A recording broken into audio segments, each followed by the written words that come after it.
This podcast includes adult themes and language, so if you are offended by anything, I apologize. But fair warning, my players can be pretty offensive. Hello and welcome to my friends and I's. Oh, this is already fucked up. Whatever. We're playing a role-playing game. We're playing Dungeons and Dragons 5th edition, an actual play podcast, if you can call it that. I'm gonna put this on the internets for y'all to listen to. And we're playing off of the Amethyst Quintessence rulebook, but it's still essentially 5th edition. 5th edition comes from Deus Ex Machina's productions. And joining me is Blake. What's going on? Hi, I'm Han. Hey y'all, it's Riley. Hi, I'm Jay Cody. all right. It's feeling real awkward now, and we're getting that out. We're getting the ox out. Awkward boners at full mast. But we're gonna play a little role playing game for y'all. And so the first thing I'm gonna start with, this is our session 0. So that really just includes us talking about our characters and talking about the world. And since I'm the sadistic gungeon master that I am, I closed out that Google Docs. But we're gonna pull out that Google Docs. Nope, that's not the page I wanted. We're gonna talk about the setting. Does that sound good to everybody? Yeah. If anyone has any disagreements with me. Yeah. All right. So this is called the Arrival Campaign. It's a pre-modern setting. So no one here is a magician, wizard, sorcerer, warlock, or nothing. Each of you come from the same army, the Arcadian military. The country that you're from is hailed as Arcadia, and it is unrivaled. Essentially, about 150 years ago, the king, Hadrian Arcadia the First, was hailed as Hadrian the Younger, and was able to unify some feudal lords surrounding his land. Through their combined efforts, they were able to essentially not overthrow, but like continue. They convinced other furthering nations to join with them.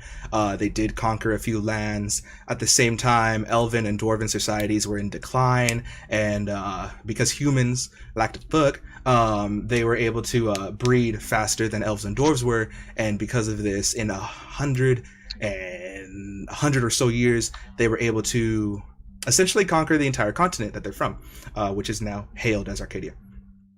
And dwarves and elves do exist in this setting, but they are treated more like third-class citizens. So if you think like Witcher, or if you think like Dragon Age, humans, it's the age of humans, the age of humanity, and there you guys are in the forefront. Another thing that is important to the setting is the technology level.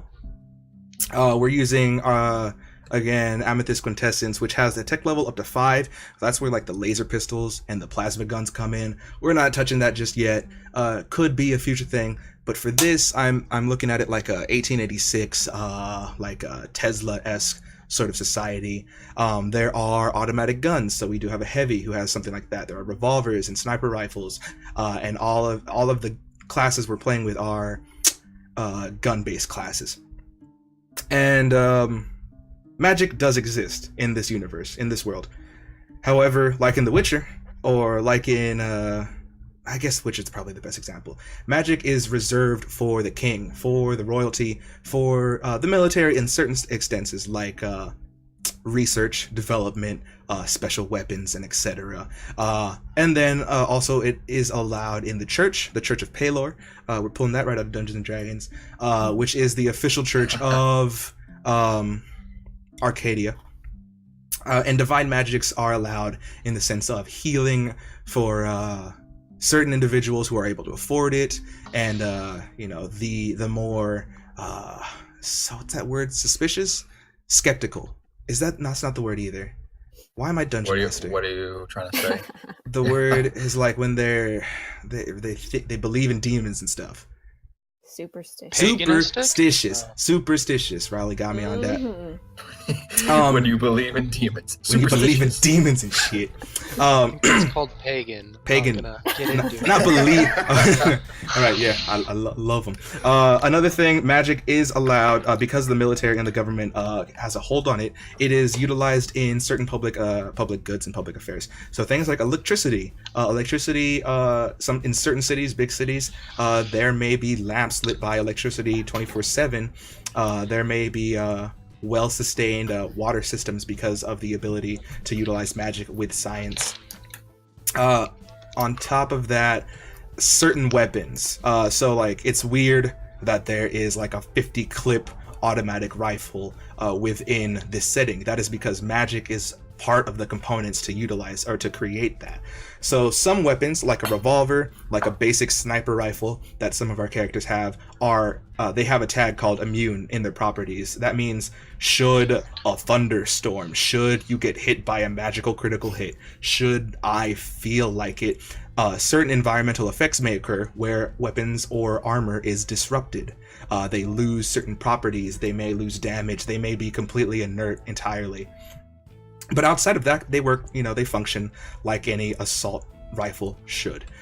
Some weapons can be ruggedized, some armor can be ruggedized to be resilient to said disruption. Sorry. No, you're good, boy. I got some dice rolling going on. Click that. And I think that is basically all I really need to cover right now. You come from the land of Arcadia, King Hadrian, Arcadus. Hold up, I got my notes. Oh, I closed that sheet. I'm underprepared. We're giving up. We're burning it right now. Hadrian Arcadus. Hadrian Arcadus IV is the sitting reign. And you four have been sent as part of the Arcadian military to supplement the expeditionary forces in the recently discovered New World. That's what I haven't talked about. This setting is a sort of a colonial era, 1880. If you mix the Civil War with the colonialism and all the bad things, that I'm not gonna go there. But basically, slavery does exist, indentured servitude does exist. It's a almost grim sort of setting, but for these humans, these four heroes, they're as part of the military, they're pretty well off, unless they should die in combat, then that might be bad. So you guys are being sent to the New World, which is known as Breyton, which has been dubbed the continent of Breyton, towards the port of Weisted, and the expeditionary forces there have been bogged down, and soldiers, much like yourself, you're not the only soldiers being heading there, are being supplemented into special teams and being sent to this new continent to stomp out the savages, to put their heel on top of the dark skins, and make the world theirs. I think that's really all I gotta cover. If there aren't any questions, we can go into characters, each of y'all's characters. But if y'all want to ask me anything more relative to that, we can go over it. Again, this is an almost improvisational D&D game, so I like to come up with stuff off the dome, off the heezy. But any questions so far? So are there any skills related to technology or engineering? Totally are Okay. in the book as well. I just wanted to make sure. I just didn't see anything here, and I know it's because it's Roll20. But... Yeah. There are in the book, and so I think I'll just ignore them. Okay, cool. Because I was gonna say, can I drop survival and pick up science? Because that's something I was gonna be good at as a medic. Here's the thing: can you do that on your character sheet? And if not, I'm still down for it. But the thing is, like, actually, J. Cody, if you got it open, what page is that? Science. I mean, I'm looking at my character sheet right now. It's not there, but that's on page. Like where the skills are. Yeah, it's loading right now. It's not. It's early in the book. Yeah, it's like it's on the medic page. Here, let me see. I mean, and if you other players want to take a look at these new skills, that's so before 176. yeah, new so skills and proficiencies are on page 23, and if everyone else wants to look at that, Yeah, can. 173. There we go. Sorry. Yeah, so 173 for the medic. That's just like what I can be proficient in. Yeah. It And then says science on there, and I feel like that makes sense. yeah, here's what I'll say. You can drop one of your things for that, and then just keep track of that on your own. And if everyone else wants to look at the following pages, there are new skills and proficiencies in this game. Page 22 of the Amethyst Contestants book. There's intelligence-based computer use, intelligence-based demolitions, intelligence-based engineering, intelligence-based sciences, and then intelligence-based regional history. And if you want to drop any of your skills for one of those, feel free. I have a personal character question, Michael. You have me proficient in survival. Yep. Why? Just cause if you want to change them, I think each of you have like 5 or 6 or like the medic has like 7. You can just jump those up and down, put them wherever you really want to. I just put them there, and that amount is what you can pick from. We're not going off of any backgrounds. Yep, no problem. I'm a teenage boy. Hi, welcome to Dungeons and Dragons. We're playing Amethyst Contestants. So Blake, Han, Riley, do you guys want to pick up new skills in exchange for your other ones? I have to pick from the list provided on my class page. Correct? Again, I'm just saying, if you want to drop any of your skills, you don't have to go off your class thing. You don't have to. As long as it's 4 in total. Yeah, as long as it's 4 or 5, or however many you have. I think some of you have 4, one of you has maybe 5, and then another one of you has like 6 or 7, which is definitely J. Cody. Yeah, I have a lot. 7. So Blake, I'm just gonna say that science is Arcana because I don't know Arcana because I don't know magic. Yeah. I'm just gonna because they have the same intelligence base. That's perfect. You definitely use that as a we'll flavor that. Betty Wap. Anyone else? Yes or no? Blake? I'm good. Nope. We'll figure it out as we go. All right. I'm switching it right now. Do I have to tell you? I would like to know which skill you may pick up. Why don't you just figure it out? Man, fuck you, dude, because I don't want to. Damn. That's clicking, bro. All right, let me take a look at her character sheet. See his aim. I'm switching sleight of hand to survival. That's it. All right, no one's even picking up the new skills except for the medic, which is par for course. Skills. I think with that, we'll move on into our characters. Sound good?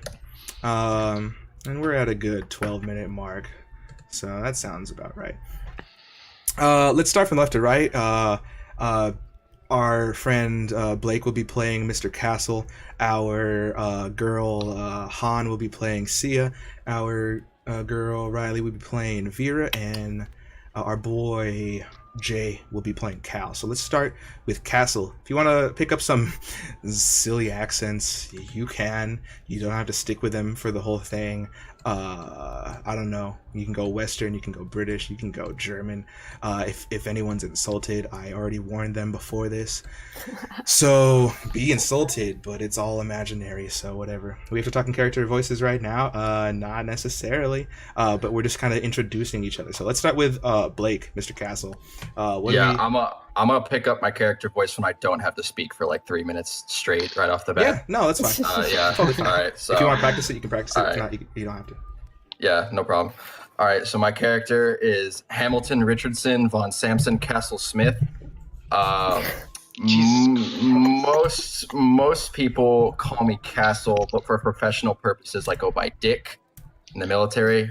Richardson is one of the names in there, so that's where that comes from. What is officially your last name?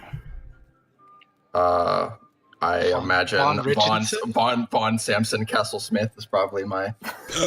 Okay, that's perfect. Because it's everything.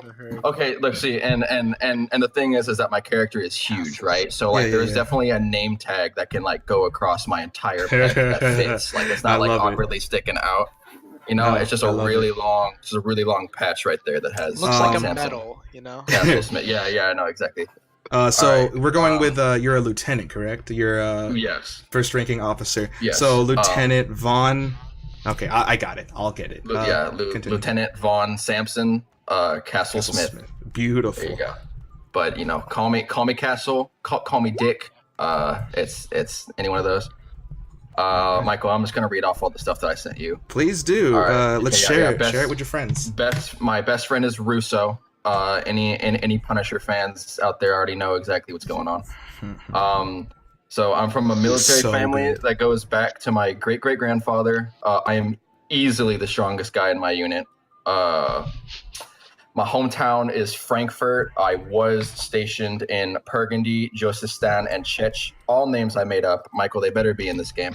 Oh yeah, it's only Frankfurt. like they're on the other continent. Hometown's Frankfurt. That's the one that matters. Yeah. In a sense, I kind of wanted my character to be as much of a veteran as he could at level 1. Mm-hmm. So coming from a long-standing military family and being stationed in so many places, that's kind of the gist I wanted. Let's say I'd say maybe you enlisted at the ripe age of 18.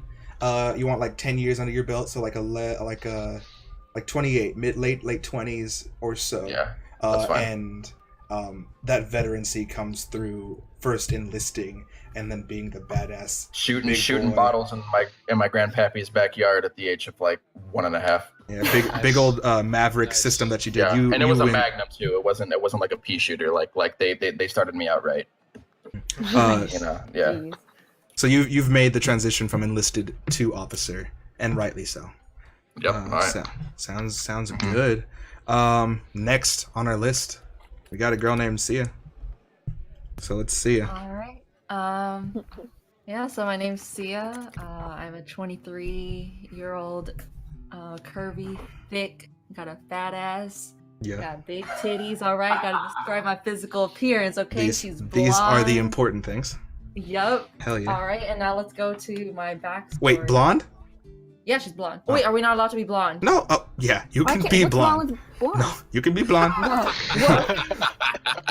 I'm about to say I was just right here, kind of shoot. No. You can be blonde. You can be whatever you want. I just wanted to know for my mental bank. Okay, got you. With violet eyes. All right, and in the past, when she was a little girl, her parents were killed by these bandits. She comes from a town called Swinford. And right next to, not too far away, is an assassin city named Eldham. So once her parents were killed, she was a farm girl, so it was nothing really going on in her little village. It was just the normal stuff, farming, getting crops and stuff like that. So she decided to go to the assassin's town to seek revenge. Losing the only two people that she cared about, she met a man off the streets. He could see the pain in her eyes as she was walking through the streets, just trying to find an answer, trying to find reason for what she is about to do and what she wants to do. And he goes by the name of Jin. He took her under his wing and started teaching her the essentials of sniper rifle and how patience is key.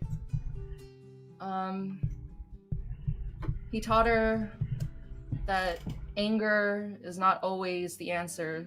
Sometimes staying calm is the best thing to do in a stressful situation. So that was a key thing she learned. And as time went by, she excelled. She would take on jobs from him and assassinate different people, whether they were innocent or evil. And finally, she found the men that killed her parents. Assassinating them, she felt right. She felt justice was served. But she started to realize something about her mentor, Jin. There was something wrong with him. She started to look back on the previous assassinations she's done in the past, realizing that certain people didn't deserve to die. Jin was getting old, and she was learning more and more, and getting more precise on her shots, and just better, eventually surpassing him. So she took it upon herself to kill him. due to the fact that he wasn't such a great person after all. She doesn't regret anything she did because it led her to where she is now. And thinking about it, she never felt more alive, and it brings her joy in ending her enemies. Hence why she joined the military as a lieutenant. That's all I got. Okay, I love it. That's it. I improv That's that it. shit. Oh my That's god. it. That's all. Literally, no one listening even knows what my character looks like. Totally left that out. They just think he's strong. Here, so we got a big guy, and we got a dark edgelord assassin with violet eyes. Like, Wait, no, I love one it. more thing. I love it. Okay, yeah. What's the last thing? Very eccentric and a friendly person. You could never tell that she was that You're type making of that decision assassin. now? You don't want to go edgelord? No, I'm not gonna go at. Well, like I was gonna do like a split type thing.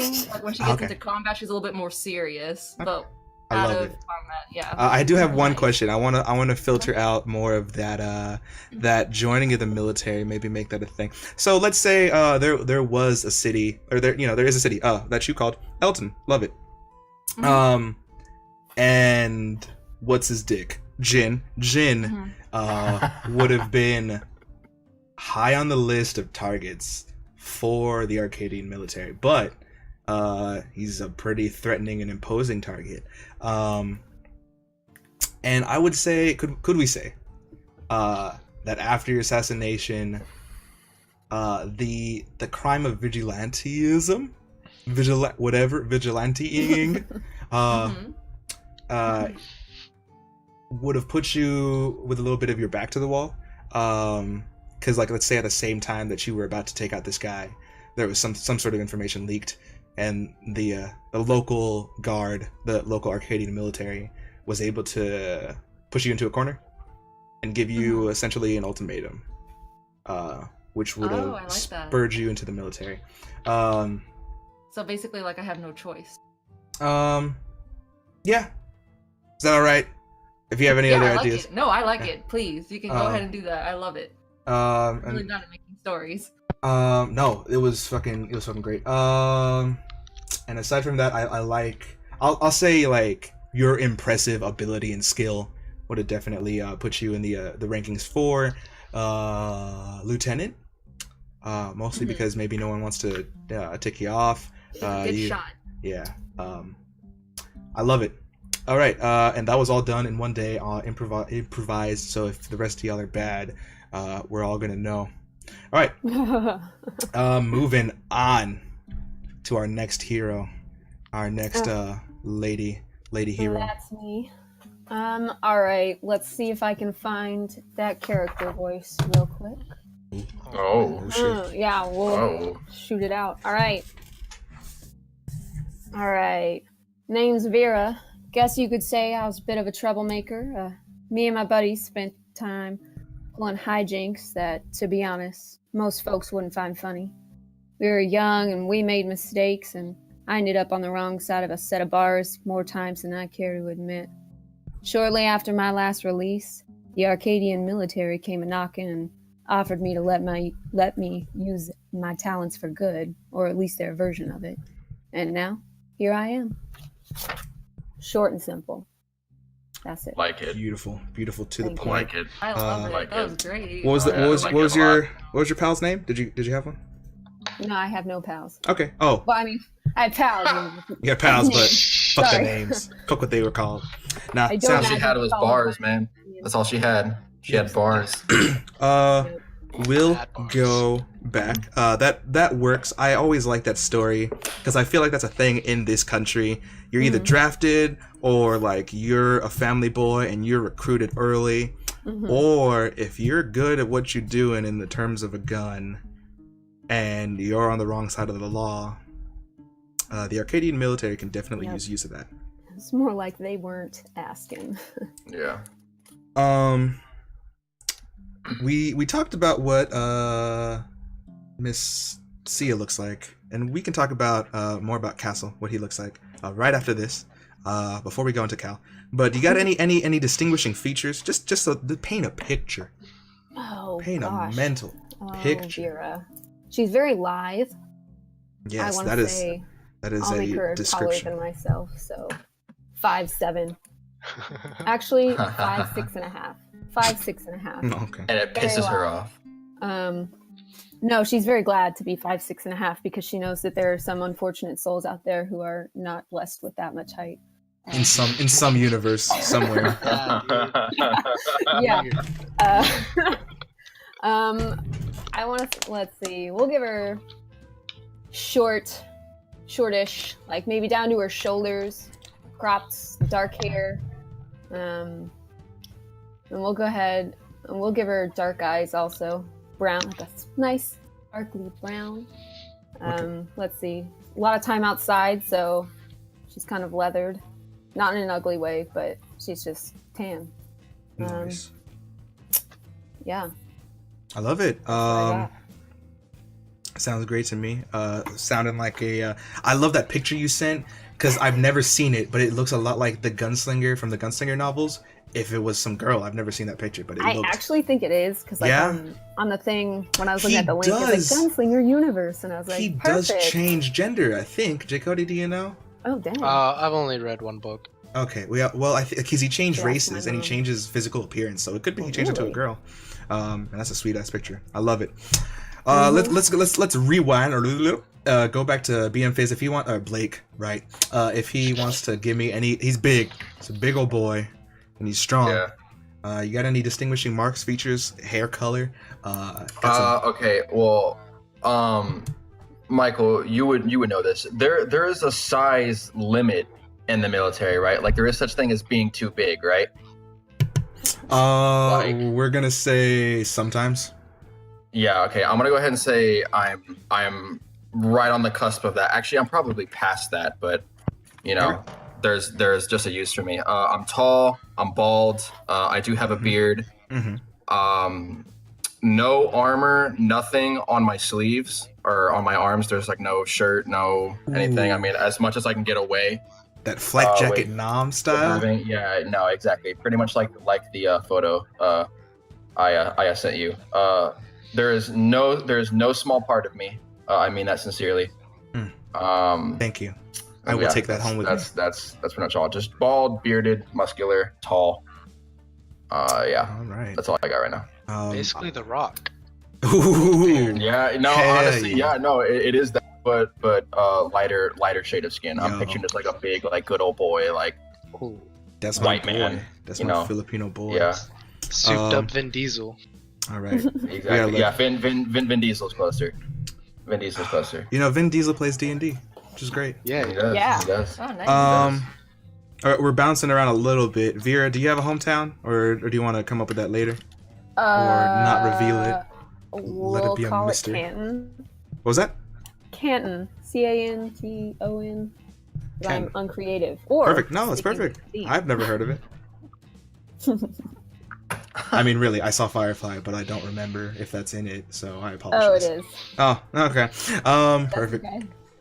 All right, so we got Vera from Canton, Sia from Elton/Swinford, and Castle from Frankfurt.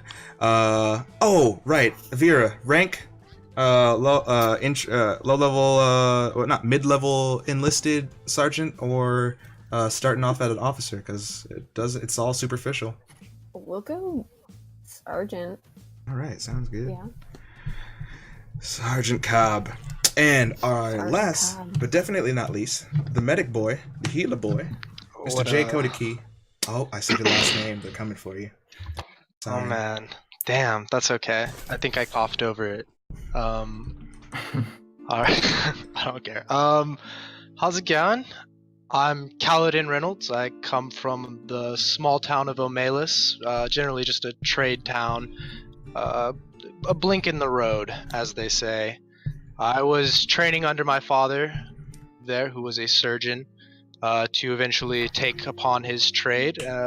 My brother and I were in line to become surgeons of the town and take over the business in that area, take care of the people of Omelis. We had both gone off to school to gain higher educations in the larger cities of Arcadia. I don't know what they are, but we were there. And we were doing our school studies and everything like that until we were drafted into service, given the pressing issue of the savages occupying the new lands. My brother and I were drafted into separate platoons, but generally worked fairly close together. I always made a point to stay as far back from the combat as I could, saying as I do not think that taking life could ever save lives.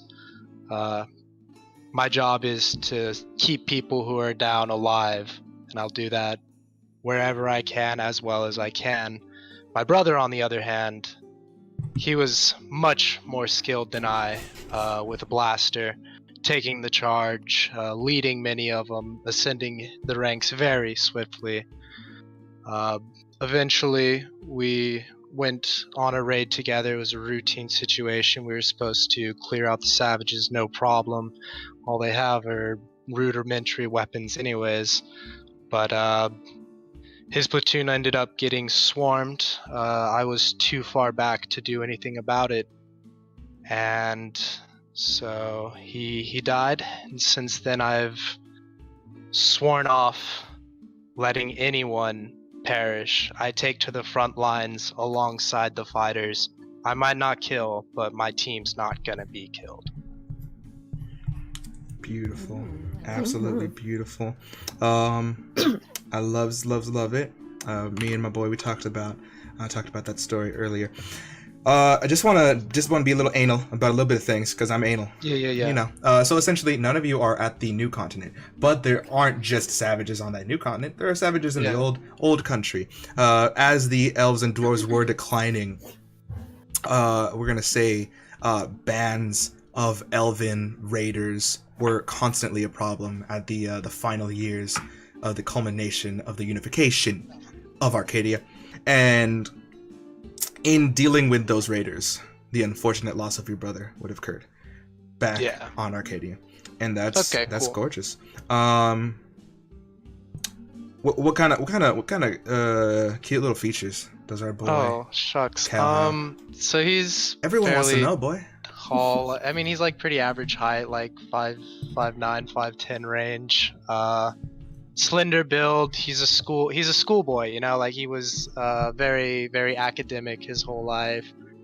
Keeps his hair clean. Yeah, he's got spectacles. So they're not glasses, they're spectacles. Very short, well, not very short, but clean cut hair, always done well. Very clean shaven features all the time. Well groomed, dresses well, uniforms always pressed. I generally try and dress it up as much as I can. But other than that, pretty standard. All right, sounds fantastic. So, at the end of the day, we have our players. Mr. Let me go back. I got 2 note cards now. Our heroes are Lieutenant Castle, Lieutenant Sia, Sergeant Cobb. Oh wait, Sia, what's your last name? Sia Zane. Zane. Right, Lieutenant Zane, which is just weeaboo af. No, I'm kidding. Lieutenant Zane. Wait, is it our rank and then our last name? Yes, because you're Von Samson Castle Smith. Von Samson Castle Smith. Oh, yeah, I apologize. Lieutenant Von Samson Castle Smith. Thank you, sir. But it was the longest promotion ceremony. Sergeant Vera Cobb and Lieutenant Kaladin Reynolds. All of you boarding service ships, all ships in service to the Arcadian military, towards the new continent, the new world known as Breyton. And that sounds great. I'm excited. I'm excited to get into this. This will be our session 0. I think that's a good little stop, little drop in this. Any questions from our players before we move on into our actual gaming? How long have we known each other? Exactly. You don't. Okay, cool. Okay. All right. That's gonna be a lot of work on my end. Everyone's gonna be like, Michael, that's stupid. Who's this? Well, yeah, I'm gonna try and not remember any of the backstory I just heard. That was very counterintuitive. More introduction.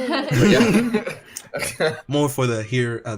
Well, it's for y'all, so you get because who doesn't like to know everyone's intricate backstories? Y'all put some time into it, and Good thing I have short-term memory loss. Oh, perfect. The old pen and paper. Yeah. All that you currently have on you as you're boarding your ships is like 3 sets of clothes. Like 2 of them are your personal. 1 is issued to you from the military. So I'd say like Mr. Lieutenant Von Sampson Castle Smith, you have your sweet flak jacket vest. You got your Arcadian rank name and the signia on there. Sorry. Nice. Sia, we talked about you having a sort of Can I explain it? Oh, very much so. Okay, so what she's wearing, how you can tell that she's from the military, is her long trench coat, which has the military symbol on it, or whatever stars or whatever that represents her. Insignia, yes, that. Yeah, whatever. On her coat. But under that, when she's not in combat, she'll just take it off, and what she wears under is 1 sleeve on her left arm, all the way down to her hand, is a glove, made of leather, not just soft cloth or anything like that. She wears a very tight, short crop top that cuffs around her neck, and then leather panties that are kind of like hip huggers that accentuate her curves. And she wears 1 thigh-high sock. I would say it's a little bit of a leather material. Keep going. Where she has on her right leg is a garter, a leather garter that kind of holds some of her ammo in whenever she needs to replenish her sniper. Yes. We were talking earlier about what all your characters look like, and for all you weeaboo anime fans out there. The first picture I got was like some Neko Cat girl. Second picture I got was Yoko from Gurren Lagann, and everyone who hears that name needs to make a change. So, yes, we got a sweet. She wears her hair up in a side ponytail. Of course, because you can't copy every detail. That's a good question. Let's see, her right side. Cool. Moving on to the next fashionista. Sergeant Vera Cobb, I don't know if you got any ideas as to what you're wearing. You can go off that picture, but as long as at some point you do have your military insignia and rank on something, could be a jacket, could be could be something else. I do really like the duster idea, so I'm gonna steal it. Ooh. But it's open. It's not shut. And let's say I've got like what looks like maybe like some cargo pants on, not super baggy, but also it's not like you can see my muscles rippling underneath them. Your curves. Lots of pockets, yes. All right, we'll give myself some functional combat boots. Nice. And we'll go tank top. Loving it. And like a bandana, like a really dirty, dusty bandana thing that I wear around my neck. Hey. That's as a former gunslinger, I do love the duster bandana combo. Yes, the must. All right, and Mr. Blake, we can come back to you if you have any more details on your character other than the sweet Vietnam era look that I have imagined in my head. Yeah, no, it's pretty much exactly that. I mean, bald beard. I don't picture your like picture your like roll 20 picture that I'm looking at right now, but obviously like not as old. Your roll 20 picture is a little boy. Oh, yours, the one I'm looking at. Oh, Michael, right. Michael W. Yeah, just like a bald man with shorter beard, but still there. He's got the vest on. I imagine there are some tattoos going down on both arms, not like full sleeve, not like coloring book, just packed, but there's definitely the Arcadian military symbol that's definitely tatted on. Ooh. Probably several parts of the body, just in different. That's a good old boy right there. Yeah, just in different. There's probably a tank somewhere tatted. Those are in this game, right? Those are in this setting? Yeah, no, you can have tats. Yeah. Sweet. All right. Killers don't even worry about yeah, tats. and then I don't know if we wear camo, but I'm imagining like Do you want to? Some baggy camo pants, or like just like whatever like the standard military array pants are. Yeah, what is like? And then some like big ass like size 16 combat boots. Like honestly, like you could house a hamster family.